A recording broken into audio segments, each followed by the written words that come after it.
Ai atu le I la aloa e tu sai malo wala uina. E mo moana whaatalo whaatu I le paia maulunga ua whaatasia I le nei aso. Whaatalo whaatu I lau awhionga I le sau whapito. Lau awhionga, fia me, Naomi, mata awha. Paia lava a wale a inga sa lava alasi o le a inga paia. Whaapea le mamalu o le nei a inga. Ai le ia, o na motu le pā ua silafia, po o wailo o nei tangata whaatau waa. O lo ingoa o autalanga tui e lii, o te sau mai le nuu o whasito tai, wailu tai, apolima, whale alupo, mangatai vai.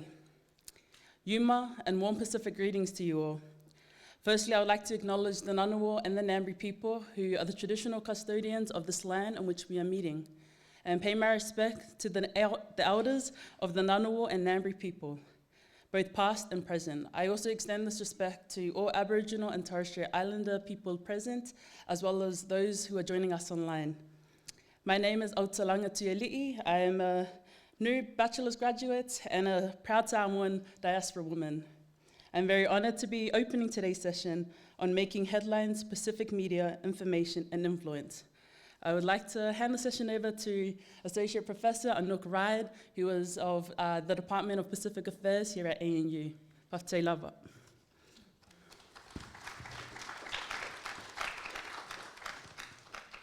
Thank you very much, Atalanga, for that introduction and welcome today.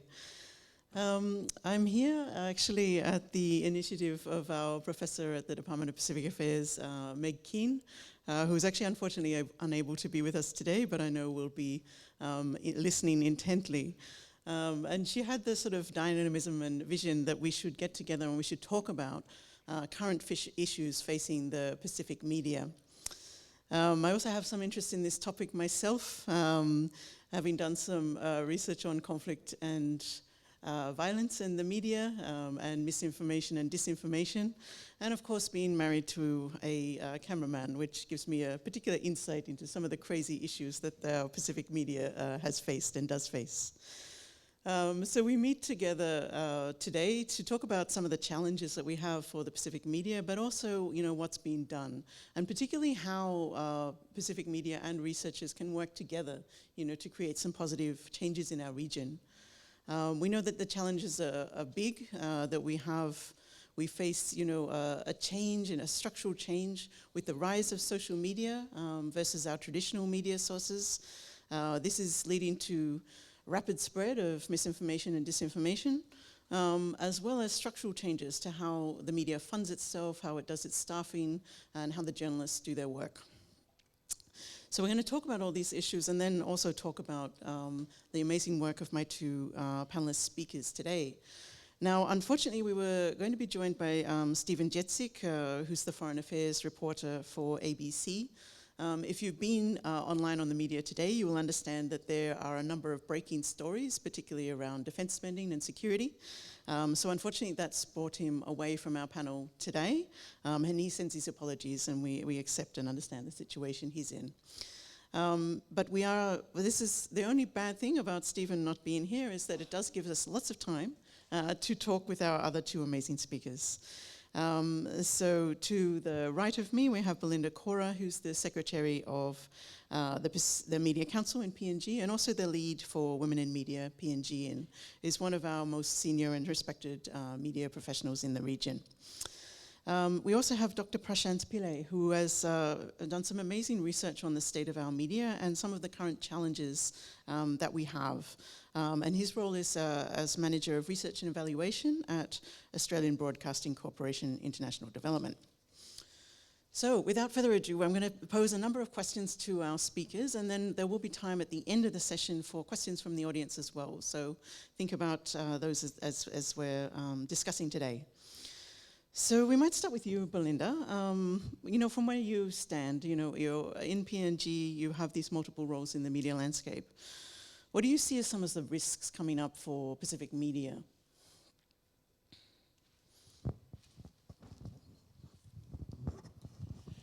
Buena tuna.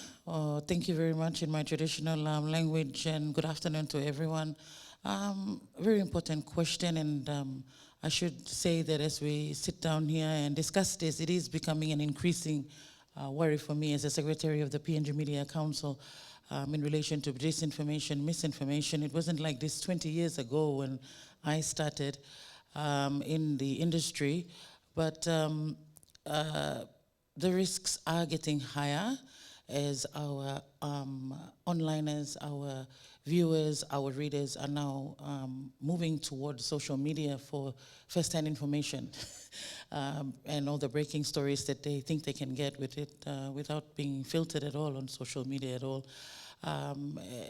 For Papua New Guinea itself, the risks remain high because the traditional media or mainstream still remains very small compared to a 10.9 million population that we continue to try to penetrate information to, which is becoming also difficult and challenging. Social media reaches them before traditional media. They're all getting online and also reading and sharing this information without any fact-finding verification.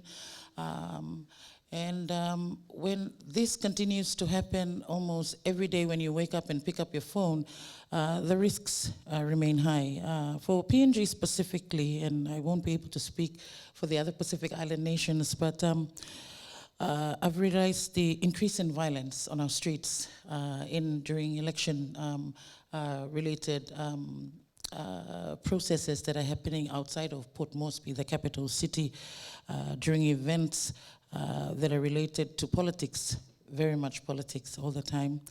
We also have the issue of political instability when we have disinformation, misinformation, and being shared by supporters of candidates over the last couple of years. And this also is a very big concern for the Media Council itself. We also have the inciting of fear among citizens during times of disasters. We had a cyclone that just probably spared us when it hit the southern region of Papua New Guinea.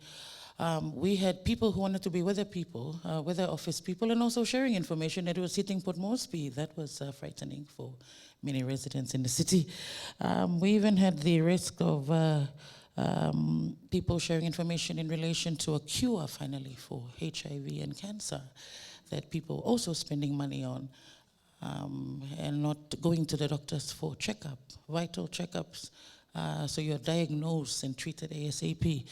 The Media Council tried to speak to certain partners that we continue to speak to, the Electoral Commission, the Police Commissioner, the Defense Force, and try to ensure that we try to build some bridge, connectivity, start talking about these issues, because the risks are real for an island country like Papua New Guinea. What remains important for me as Secretary is moving forward and finding solutions. Yep. Yeah, thank you. And we're going to talk more about those solutions, in a moment. But I'll turn to Prashanth now. What do you see as some of the risks coming out from this media disinformation? Does it, your research mirror some of what Belinda's saying, and what can we learn from what we know already? Sure. Thanks, Anouk. So upon learning about this question, what I did was did a bit of a deep dive into our research for the past 5 or 6 years to sort of understand what was some of the risks that we identified that were sort of, I guess, longitudinal, so they happened for a while. And I think an overarching point that sort of mirrors what Belinda was saying as well is just in terms of exposure and amplification. Collectively, our research shows that while all Pacific countries are impacted by mis and disinformation to varying degrees, we see that risks are amplified in larger and more connected settings, such as Fiji, Solomon Islands, and Samoa, and to an extent PNG as well, where diaspora networks and foreign media flows intersect with high social media use as well.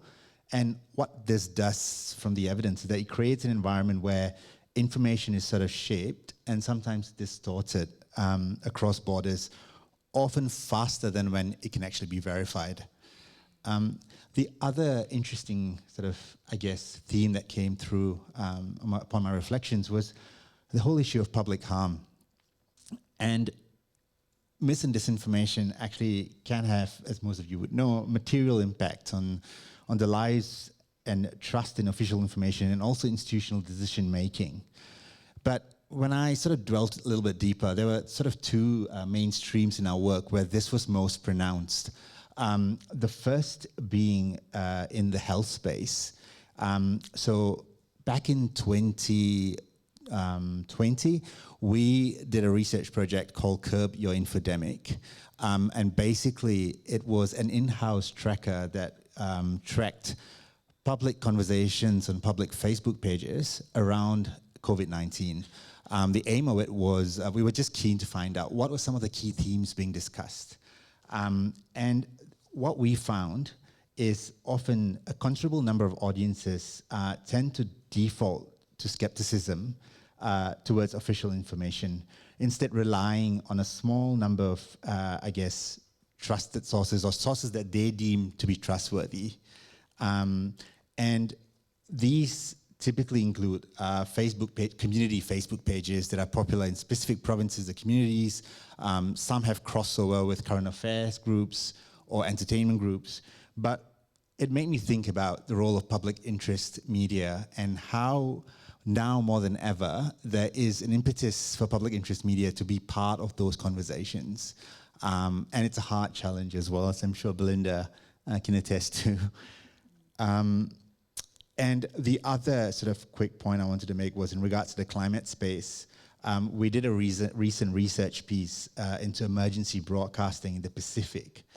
And what we learned through our partner briefings was that climate misinformation continues to foster confusion within communities and mistrust, which has resulted in sort of a degree of institutional delegitimization. And by that, I mean, we've heard instances where meteorological agencies have either, again, inadvertently understated or overstated the impact of hazards, and sometimes maybe got the details wrong as well. And this is not meant to be a criticism of them, obviously, but they're working under clear structural constraints. And these, the data and information then gets picked up by the media, and this information then gets amplified further as well.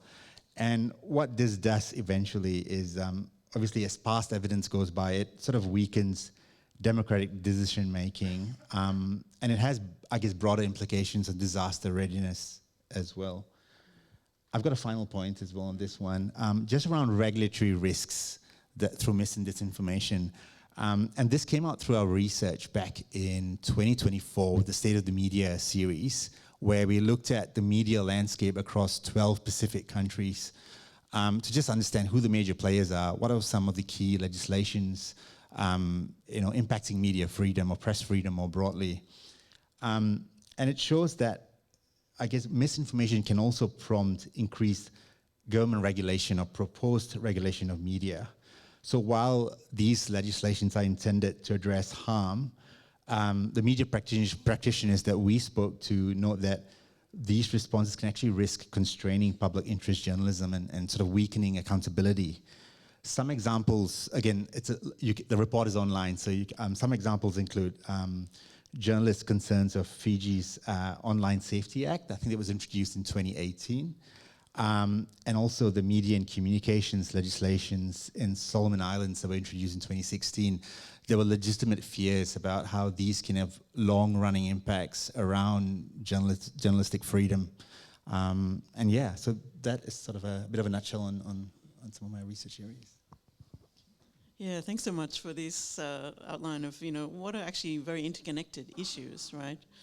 The real consequences of misinformation on health, on natural disaster responses, on politics, political freedoms, as well as some of the issues we face working with governments on these issues. And, I always think that government responds much slower than the problem acts, of misinformation and disinformation flying around the internet. So maybe next, if you can sort of describe what your organizations are sort of doing to try and address these interrelated challenges. And we can start with Prashanth and go the other way. So we're passing the microphone in different directions. Sure. Thanks, Prashanth. No worries, that sounds good. So as Anouk mentioned at the start, I sort of lead the research and evaluation functions at ABC International Development. And from my experience, our approach has always been practical, audience focus, and we're really sort of centered on strengthening the journalism ecosystem as a whole. And our main aim, I guess, to summarize it, would be to empower Pacific media to meet their needs, their audience needs, and to really reinforce media resilience and viability, especially in a world where we're seeing, especially now, increasing strains of mis and disinformation. There are sort of three overarching, I guess, streams, if you like. The first being, which I'm sure a lot of you would be well versed with, the capacity building of journalists. Through programs like our Foundations of Journalism courses, we embed tools to combat misinformation, such as various verification techniques, sourcing, ethical reporting, and these are I guess the true value of these. They are practical skills that journalists can actually apply immediately, and we deliver these through complementary online and offline trainings. And of course, being part of the ABC, we have access to industry-leading verification approaches used by the ABC to inform our trainings in the region. The other area which we work in is around strengthening industry leadership and standards. So, as Belinda knows, we support media associations and leaders to reinforce professional standards. And we do this through a variety of ways, some of which include through the establishment of the Code of Ethics, frameworks, and also through our newsroom leadership programs, where the real aim of these programs are actually to gradually shift newsroom cultures towards stronger verification practices. And it's these embedded forms of support that we feel hold, I guess, a longer term value than, say a series of just one-off trainings as such. The third stream is more granular. It's about supporting the fact-checked content production. So we, in general, support initiatives that produce verified audience-facing content. For example, through content grant mechanisms, we work with Pacific Media around delivering fact-checked content. Some of these projects are focused on sort of everyday issues that you come across, like scams and cybersecurity, and they cater to a broad audience demographic, but we are also looking at young people and youth as well. In the essence, they are sort of the future of tomorrow as well. And so to sum it up, I think our approach has always been quite holistic. And we are constantly keeping our fingers in the pulse in terms of the new developments in the mis and disinformation space, and also engaging in forums like this one. Thank you.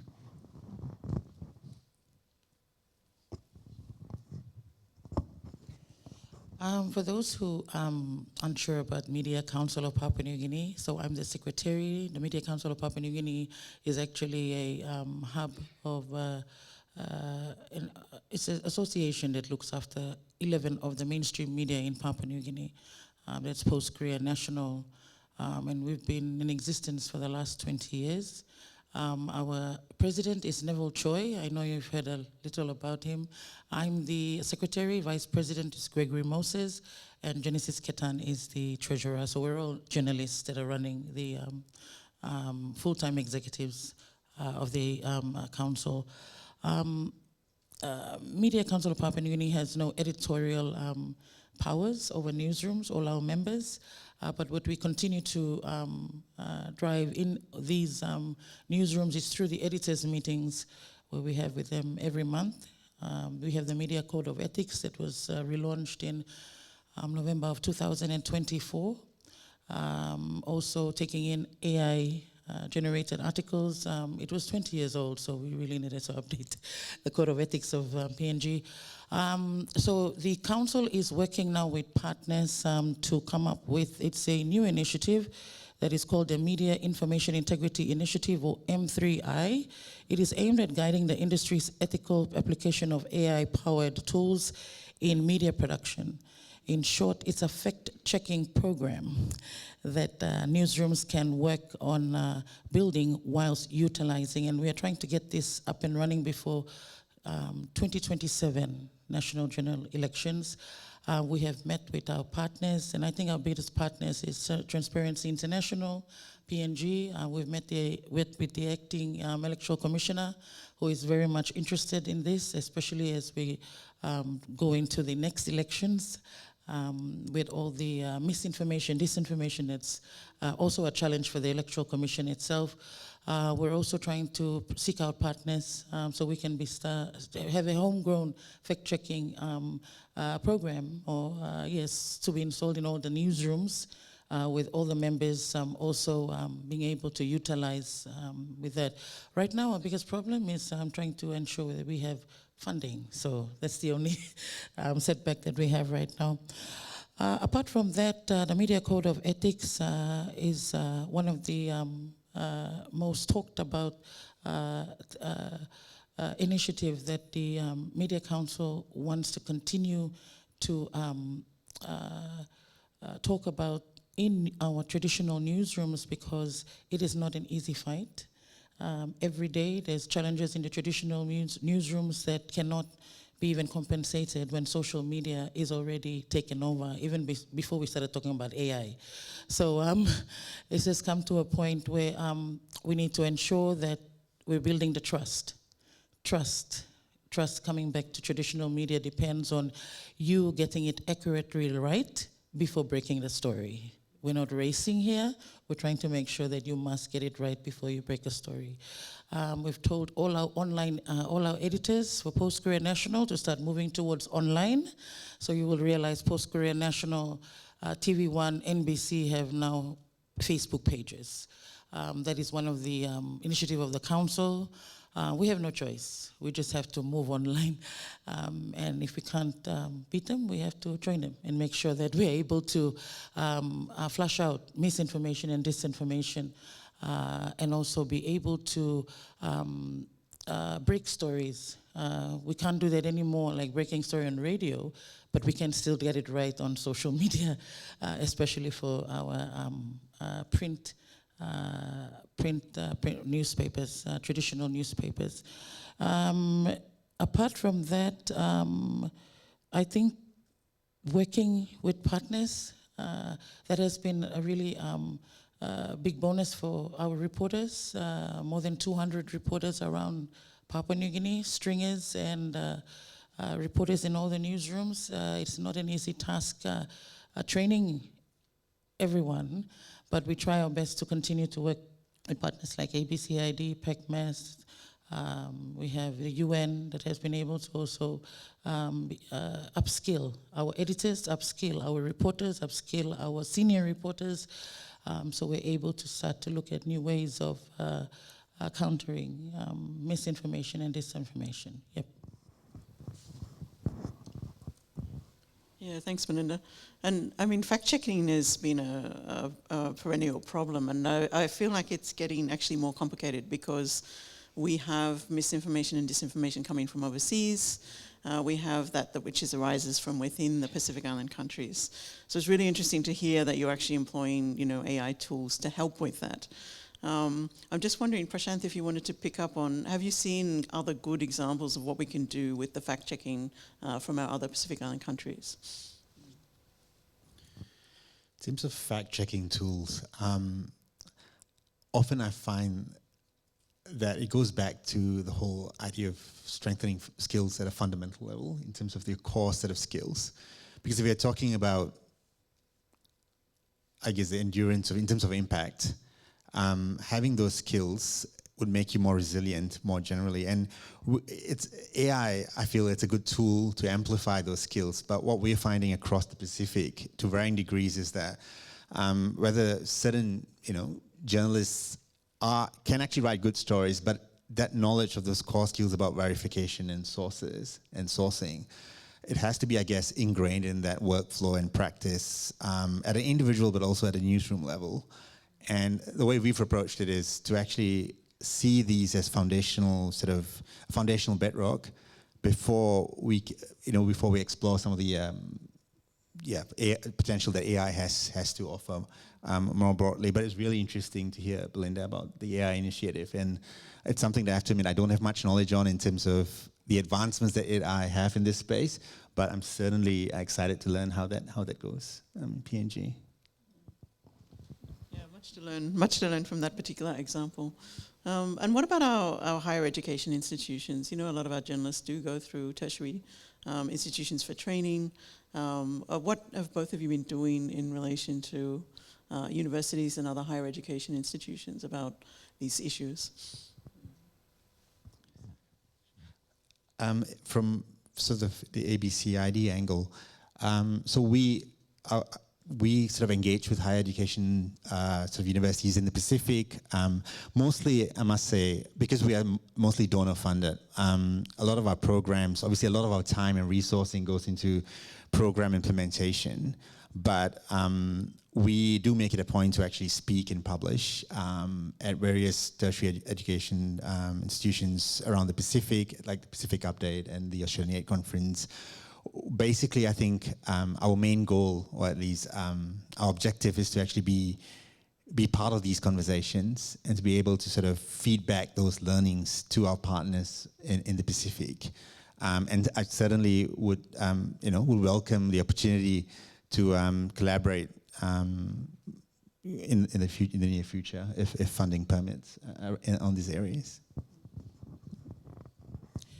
So the Media Council has a schedule with the editors. So it was my idea. I've realized that over the last couple of years, our products from the Divine Word University and University of Papua New Guinea are slowly dropping. And I'm from Divine Word University, and I know that there's something was wrong. So what has happened is that we have been able to go to Divine Word University and also to the University of Papua New Guinea and speak to the students there in journalism classes with the help of our donors donors like MDI and PECMES. And I think what was important was realizing what the challenges are at these institutions, and which was why the products we were getting in our newsroom. So I was the news director for PNG FM and also the news editor for FM 100 Newsroom. I had a lot of complaints for the council because of the products we were getting from there. And this was a big worry, especially when we aren't training our journalists that well. We need to understand why. So when I became the secretary, when I was appointed secretary, I went to the universities and I realized the lack of resources, the lack of motivation.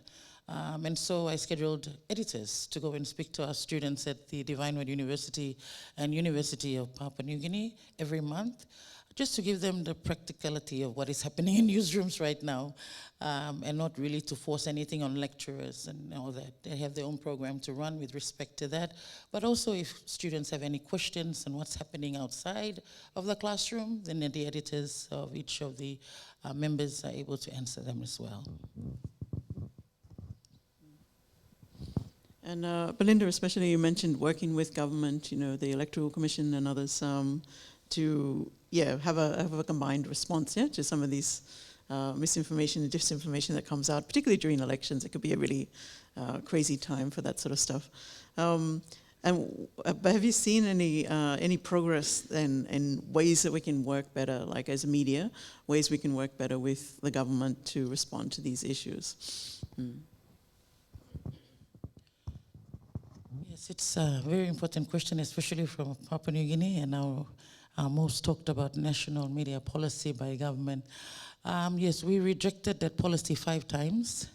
And so it was rejected on the grounds of we wanted to remain independent, self-regulated. The word self-regulated. And so it wasn't an easy task for myself. Sleepless nights, looking through a policy that we felt needed journalists to be sitting in that room too to come up with policies that also affect us and have an impact on our lives and our passion. So I'm really happy that when I became secretary, I was very cautious of interference, interference at all levels. But I realized that in order to move forward, we need to be able to see how we can be able to better work together. We realized that we're working alongside government, like the Secretary of the Department of Communication and Technology in Papua New Guinea, Mr. Matai Naho. They're very passionate about the work we do. Well, I didn't know that until the national media policy came about. So we were able to work with him and the minister. It went all the way up to the Prime Minister, and we were able to sit down and have that talk. And they understood where we were coming from and why we rejected it 5 times. And it was approved by the NEC already. Those are some of the, that was a really big plus for the Media Council. I think the second thing that happened for us was an inquiry that was set up by the first ever in the history of Papua New Guinea, the first parliamentary committee into communications. And so the council was summoned to go there to the inquiry. And this was after an incident that happened with one of the reporters or announcers for one of our members that was asked to leave the organization. So we went in and we sat down for 2 weeks of inquiry, answering questions. It included academics, it had the universities there, it had researchers, all the mainstream media, all the media professionals, PRs, the mining sector. Everyone was so interested in this inquiry. But the good thing to come about from that was the first time the PNG Parliament had adopted the recommendations of that inquiry when it was tabled by the chairman just 3 weeks ago. So that's been a bonus for us, but yeah, the word is self-reliant.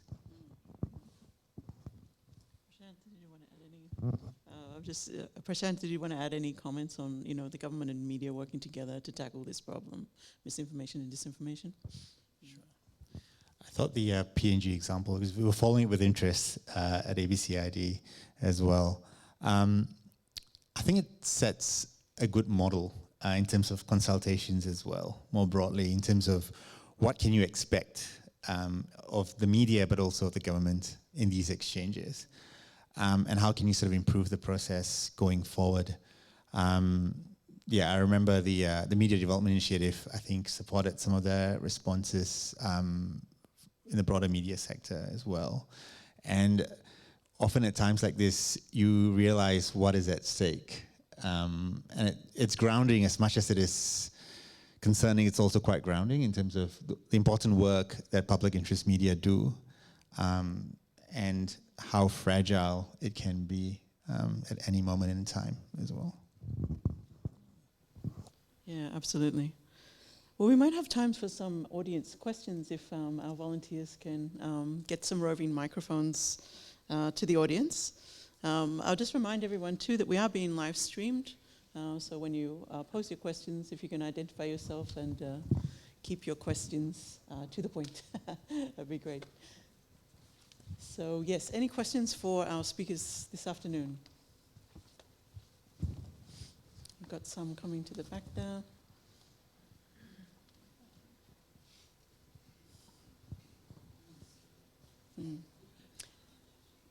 Everyone's scared of the media? Or oh, sorry, no, I think there's a question over there.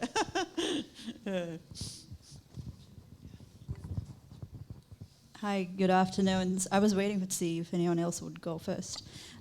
My name is Wendy. I'm from the International Science Council, Regional Focal Point for Asia and the Pacific. We work with the international science bodies and we do capacity building initiatives in the Asia Pacific region. It's a lovely session. Thank you everyone for this fabulous information. I have a lot of questions actually, but I might ask just the one.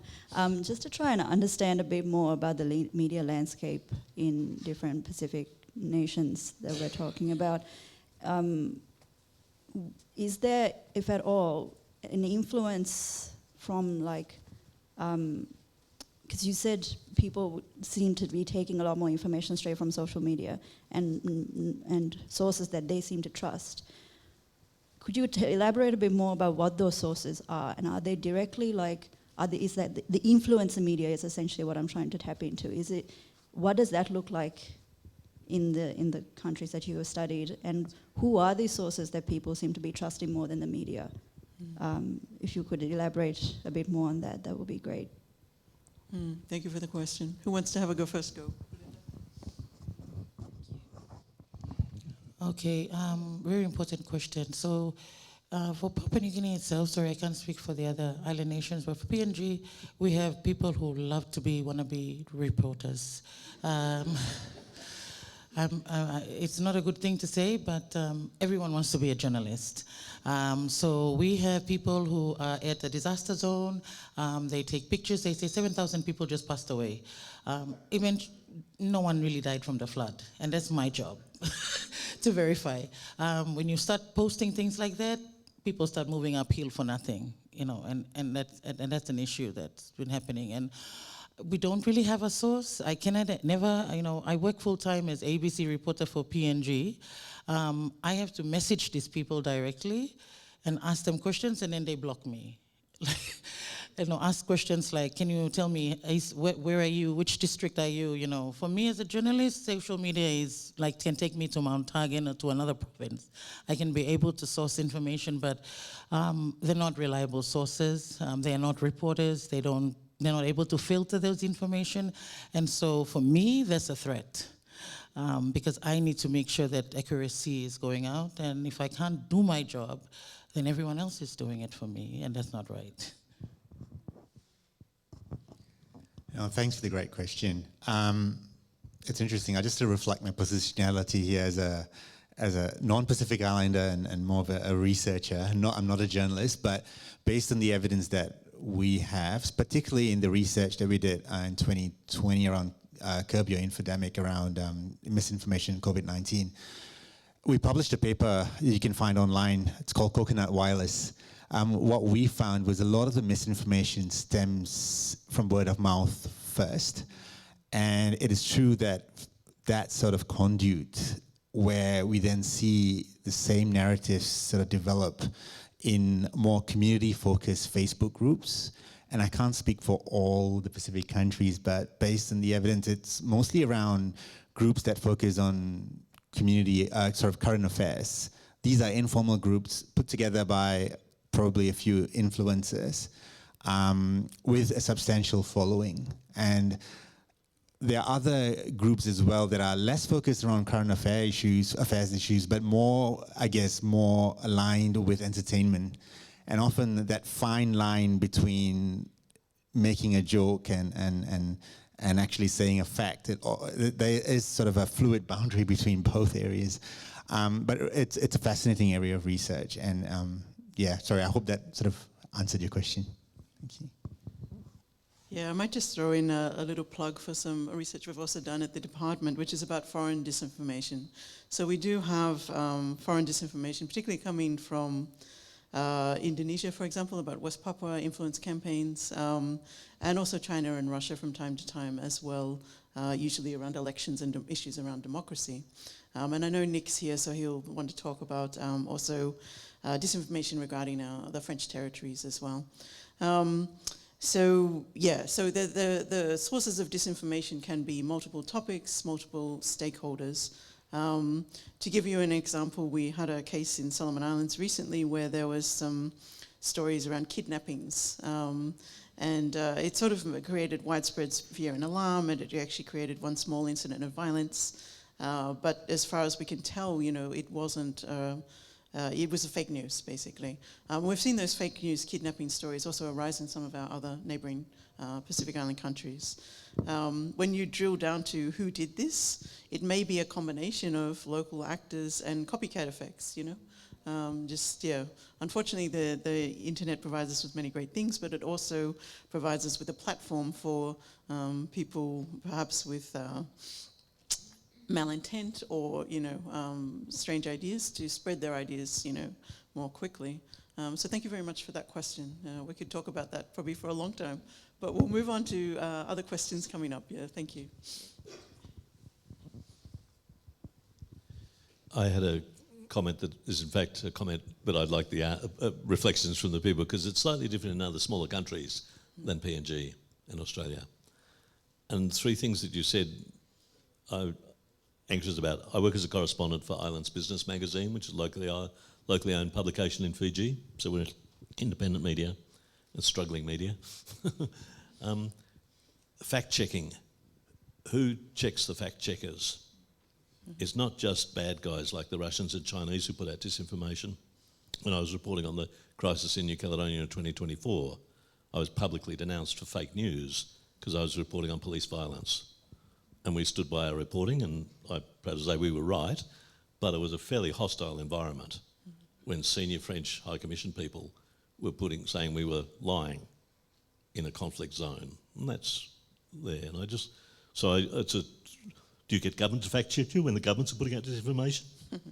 Interesting challenge about who does it. So just be interested in your reflections on that. The second one, I'd like to emphasise the challenges for journalists in day-by-day working. It's getting worse. For our organisation that lived through the MIDA years, the Media Decree years in Fiji, and as an Australian working for a Fijian publication, can I say there are some complexities working under periods of government censorship and control? And I think it's getting worse. And social media amplifies this. The vile misogyny against young female journalists is a growing problem in a number of countries, I suspect in PNG.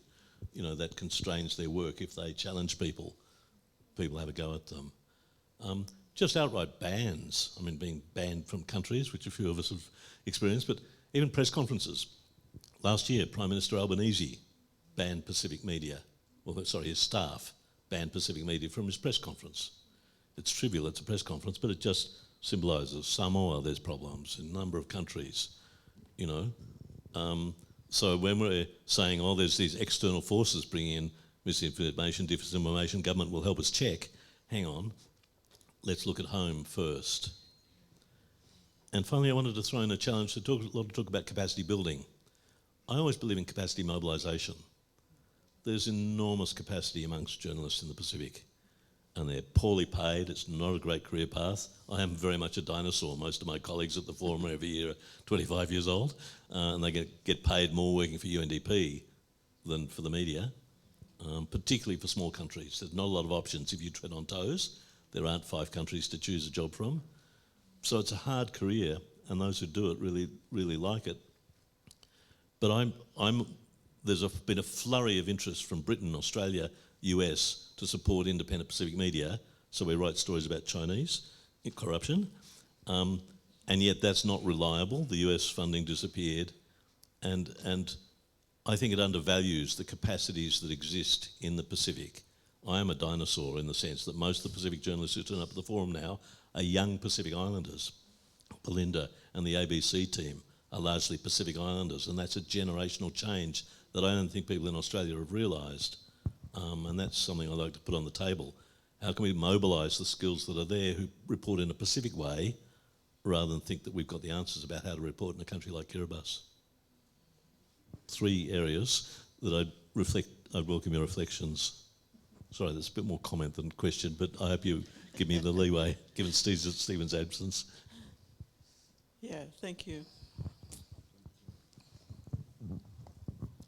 Thank you very much. I was hoping you won't be in this room, but you are. You're stalking me. I should say the 3 comments that you have made are very strong reflections. It's not an easy task. Working with the ABC and working with the Media Council, I think it has been an enlightening role. I am bringing experience, capacity from my work and training with ABC, and also trying to see how I can help the capacity of the local media through the editors, while at the same time ensuring that we are able to make the decisions of our newsrooms independently. What's important that I'd really like my colleagues of ABC to actually appreciate is that we have the capacity to do our roles, to make the decisions in our newsrooms, despite who is giving funding to this country. If there's a pothole, if there is a classroom that needs to be built, if there's a classroom or a bridge that needs to be built between 2 provinces or 2 districts, editors have said time and time again, we do not care who is building the bridge or who is patching up the pothole, as long as our people are able to make sure that they're able to get the services that they basically need every day. And that's something that the council and the editors continue to emphasize and reflect when we're having discussions at all levels. I should say that I'm trying to remember your third comment in relation to... Oh, yes. So the council also gets complaints, and most of those complaints have been from our female journalists in the last probably 3-4 months. Attacks. Attacks as in reports that they're doing is mostly to do with corruption. These complaints are not taken lightly by the council. I am also the founder of Women in Media. The Women in Media is derived from exactly your third comment. I felt that we needed to ensure that we were protecting the interests and the rights of our female journalists. Not only journalists, the camera girl, the driver, the producer. So they're all, we have at least 200 plus members now from all over Papua New Guinea, and we're going to be launching in September of this year. We waited for PNG to 1050, and after all that, we wanted to launch in when we're 51. Basically, these complaints are not taken lightly. We have worked with one of the reporter in our latest case, I think you've heard about, was to do with the correctional service. The particular journalist has now raised it with us, and we were able to speak with the editor, the police commissioner, and the correctional service commissioner. And this is a capacity as Secretary of Media Council. What has happened is 5 of these men have been sidelined from their jobs, and investigations are underway. So yes, the protection of our journalists, not only during writing of corruption stories, but also covering elections, covering events, covering riots. We always emphasize to our editors to ensure that they are also trying to ensure that the safety of females is given highest priority by looking at males to go out more than some of these riots, and leaving the females to stay in the newsroom, because it's just not safe anymore. It wasn't like before when I could go out. Now it's just a different scenario altogether, yeah. Thanks, Belinda. Just building on what Belinda said about the women in media, and more broadly in terms of, I guess, the safety of journalists, we recently completed women in media research as part of the MDI program in PNG. It's the second iteration, and the last one was done in 2018. We'll be publishing the latest one shortly. But what we found was that a lot more media organizations now in PNG have got provisions around, for journalist safety, but these provisions, can be in the form of policy, but there's a big question of whether they actually happen in practice, in terms of how these are operationalized in practice. And that seems to be still a major gap. Back in 2018, when we did the study, it was a case of not having those policies in place to protect the welfare of journalists. And now we are seeing these policies in place in the most part, but again, it's a question of implementation. It's a question of whether leadership are actually buying into these policies wholeheartedly. And that's a constant challenge. And some of the anecdotes we've been privy to in doing that research have been simply quite harrowing. And it beggars belief that it's still happening in 2026. And it's not a PNG problem. It's a problem that happens across the region as well, and in Australia, I'd say. Beyond that, your question on capacity building as well. So I can reflect on my own experience with it. So I am of an academic background, and when I first was introduced to international development 11 years ago, it's an interesting term, capacity building. To an extent, it's about building up skills and hard skills and craft skills, but at the end of the day, we're talking about sustainability, and I'm constantly humbled by the amount of amazing talent there is in the media in the Pacific. And sometimes it's about looking at the strengths that you have and sort of championing those. And so I often tend to think about capacity building as sort of creating an enabling environment to actually allow these talents to actually flourish. So it's not so much about imparting or conveying skills. It is to an extent, but more so it's about allowing them to thrive in the environment that they call home, to allow cultural safety, professional integrity. And these go beyond hard skills there are value-based issues that need to be addressed. And your first point around fact-checking, I don't have much to add, but I do want to say that it's a valid point. Fact-checking isn't a black and white sort of practice. There are obviously political nuances to look at as well. Who checks the fact-checkers? It's a beautiful title for an article as well in itself.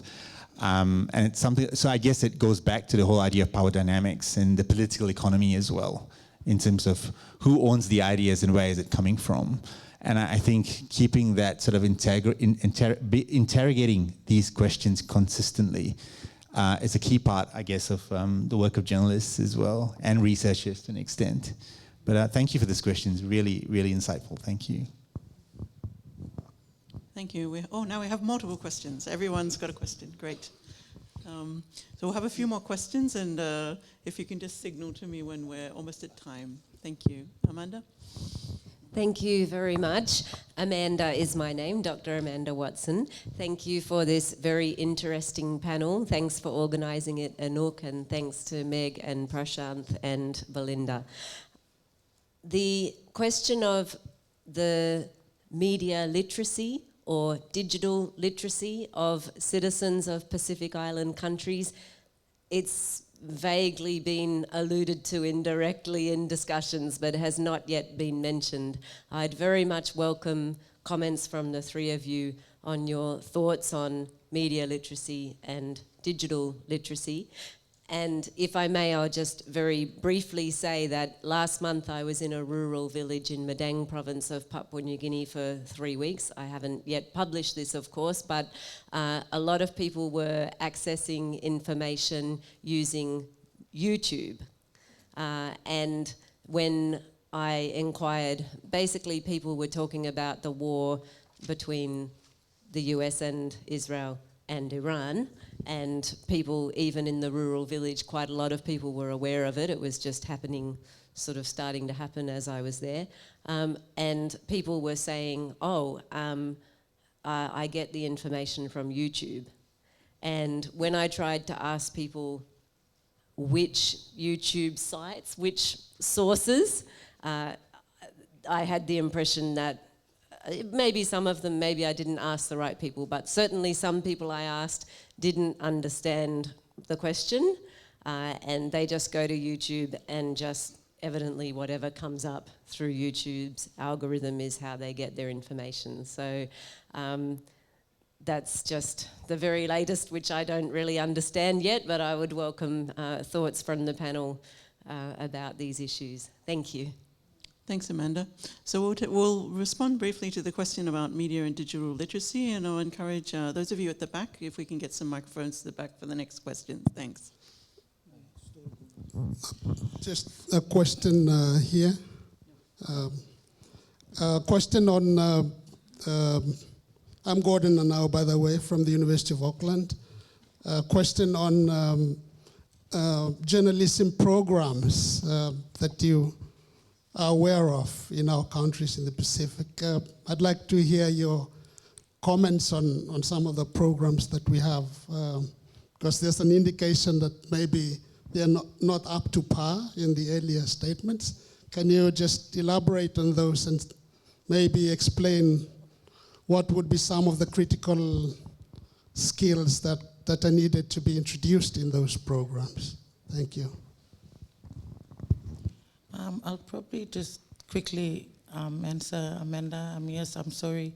We didn't allude to media literacy, but it is a huge a concern for the council.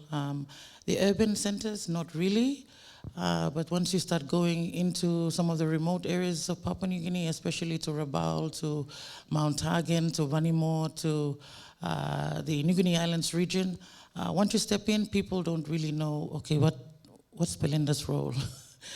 They don't know what am I doing there? Am I a census officer, or am I there to collect some data?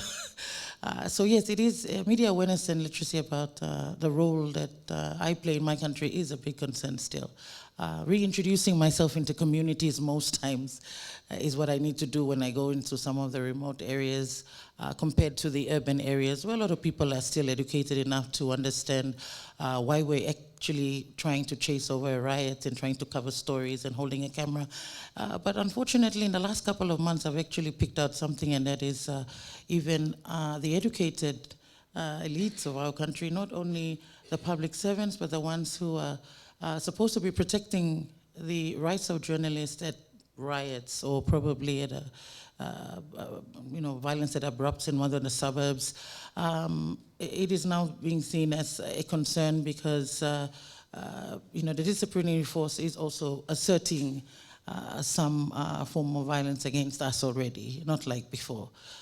Maybe because they do not understand our role, and so we've continued to try and raise that also with concerned authorities as well. During times of elections as well, polling officers at very remote places are banning reporters into polling areas, and we understand it's because they didn't really understand why we were there, over this certain lack of communication from the headquarters to the provinces and these isolated places.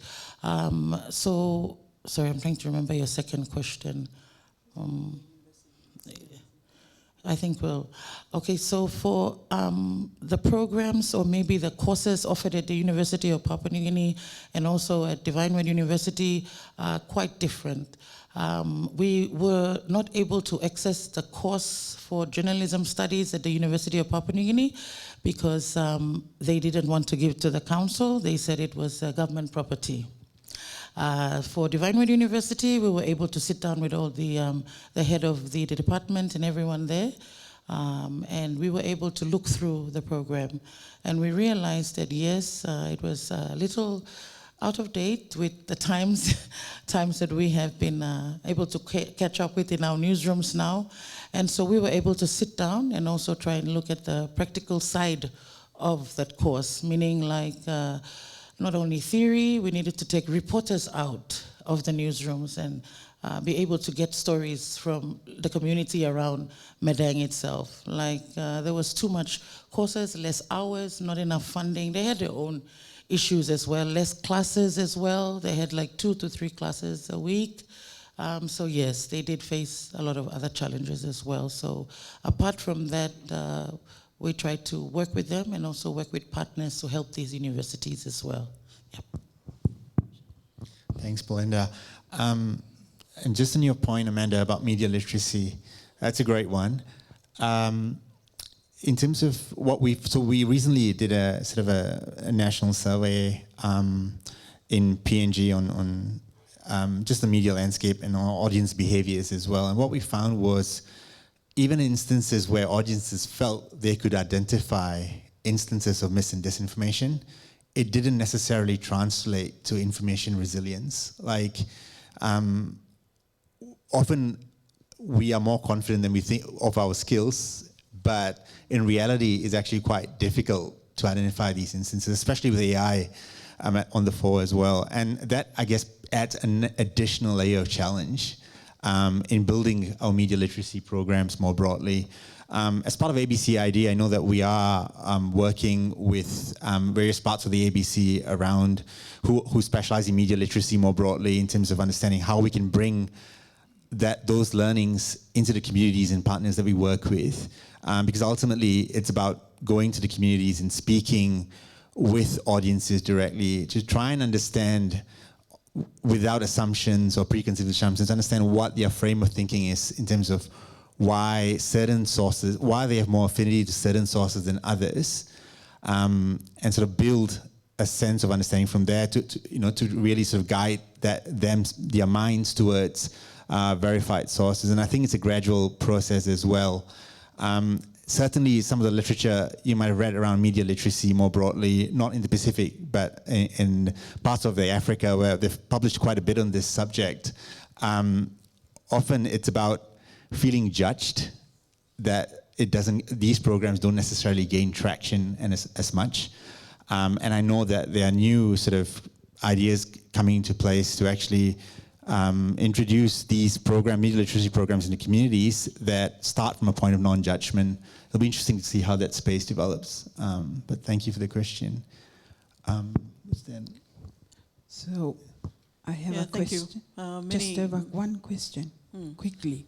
I'm Ungadea from Tonga, and I'm probably Belinda, one of those wannabe, what do you say, they wannabe reporters. Because I was just thinking, in the islands, like a small island, like what Nick was saying, where we all know each other. There's 100,000 people. And there are, you're asked to, there are things there that are difficult issues. And then you expect our media to say things about investigating some things.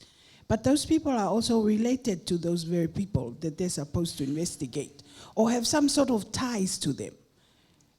Then because I'm a strong campaigner against deep sea mining, there's the same thing. People are not, we feel that the media is not saying anything about it. So why? Because there seems to us who are not media that they are tied in terms of different ways to the very people who are benefiting from those issues. So I guess what I'm saying is that when you have that kind of perception from the public, from those of us who are not media, then we don't distrust media outlets. How do you deal with that? Thank you very much. Yes, corruption within media is a very important topic, and also in the PNG landscape industry. That's been some of the talks that we've been having in the last couple of years. Building trust in the media is not easy. Once they see Belinda, Kora hop on a vehicle outside that's funded by a government minister, I should be summoned to someone. So who am I answerable to is the question. The Council of Papua New Guinea, I should say, and I think maybe you've heard from your council in Tonga.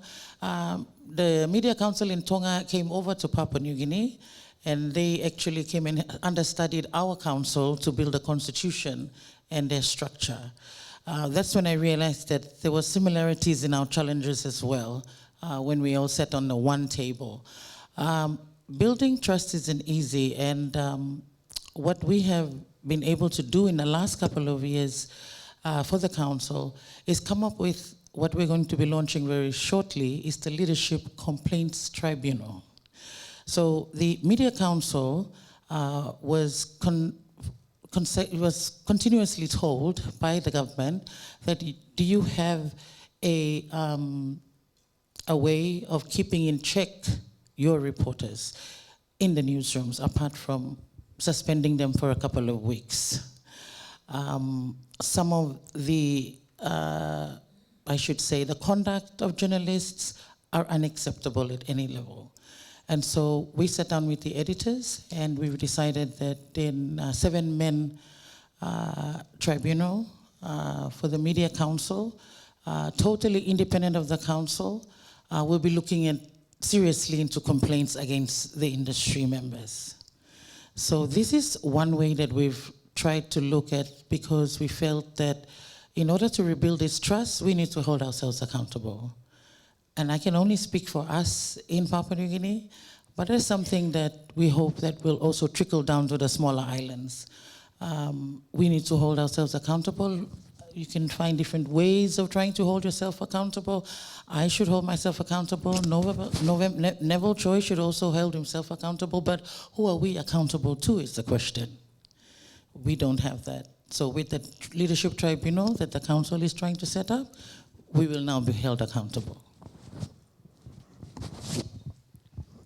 Thank you. I think we have time for one more question. Yes, thank you.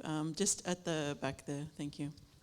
Thank you very much, Aka. Raymond from Kiribati. I want to build on the question that was raised earlier from our colleague here. And My question also looks at the small communities and the challenges around reporting in small communities.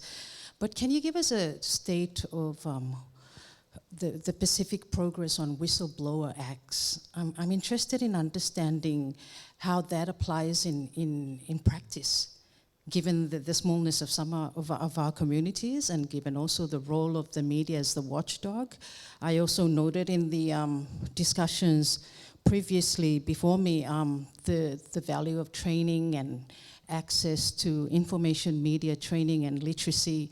But what about not just the journalists being trained, but the maybe stakeholders like governments? Because sometimes in our communities it's hard to access some of the information, so how can you hold government or other stakeholders accountable? I'll stop there, but I'd really appreciate, I understand that there are, I think Fiji and Papua New Guinea who have progressed whistleblower acts, and what about the rest of the Pacific, and what are the challenges in practicing, putting this into practice? Thank you so much. Thank you, Aka. Prashanth, would you like to respond? So I should start by saying first that we haven't actually researched that in particular. The focus of our State of the Media reports that I alluded to earlier was more on broader legislation across the media sector. What we've seen though, and I can comment on that in that capacity, and perhaps Belinda, you can add a bit more grounded perspective on that.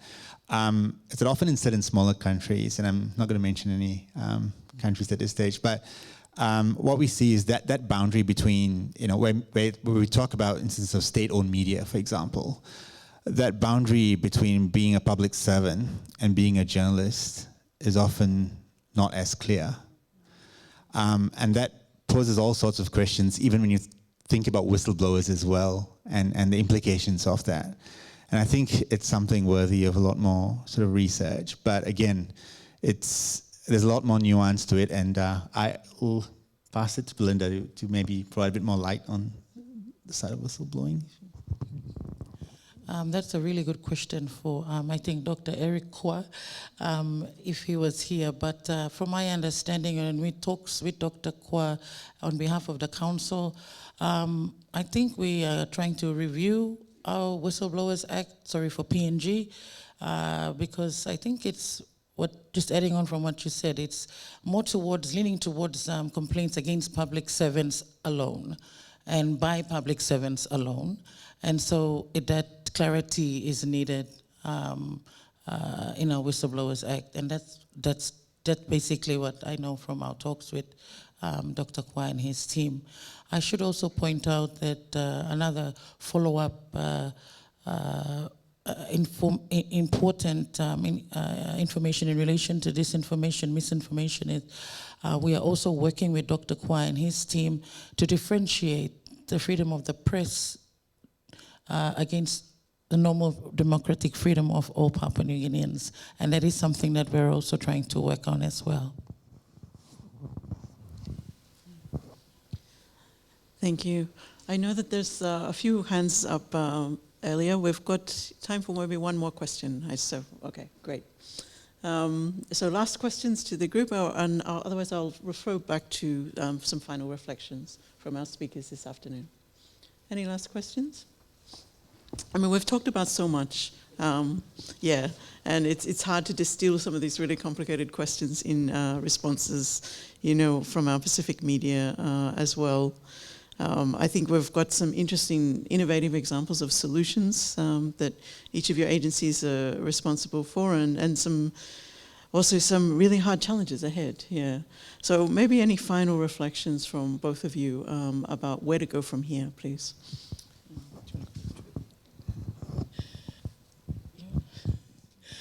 Where to go from here? Very interesting question, but I think collaboration, appreciation, and working as a team. I'm really grateful to be here, to be able to communicate and network with a whole lot of people in one room. Also true Papua New Guineans as well who are here. It's humbled me over the years, and I'm willing to work, be sitting here and talking and networking and be able to bring back something to the council and to all the reporters out in PNG as well. And I feel those talks, word of mouth, Melanesian way. You can never go past that. And finding a win-win solution for both sides is always an important part. So thank you. Thanks, Belinda. And just to add to what Belinda said, I think if there's one key takeaway for me, that would be misinformation isn't just an information problem, but it's also an issue about trust. Especially when we work in the Pacific, trust is almost a sacred resource. And we're beginning to learn, even as development practitioners, about the importance of building that relationship first. Because only through trust, the currency of trust, can you sort of, begin to actually improve and strengthen the media sector as a whole. And I think that's something we have to consistently remind ourselves of. Thank you. Yes, thank you. So trust, media literacy, and strengthening our local media in the Pacific, all very important. I'd like you, everyone, to please thank our speakers this afternoon.